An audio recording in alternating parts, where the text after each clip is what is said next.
আমার জীবনে আমার সাথে যতটুকু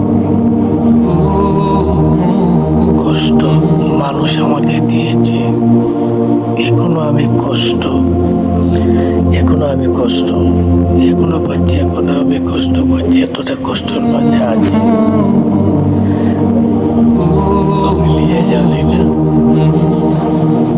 এভাবে আমি যে কষ্ট পাইতে আমি মারা যাব, যে কোনো সময় আমি সুইসাইড করে মারা যাব। সবাই আমার জন্য দোয়া করবেন, আল্লাহ যেন আমাকে ধৈর্য শক্তি যেন বাড়িয়ে দেন।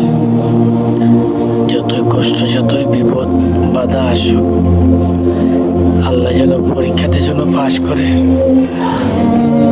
আমার চোখের পানি পেলে দোয়াটা আপনাদের কাছে আমি চাই, আপনারা দোয়া করবেন।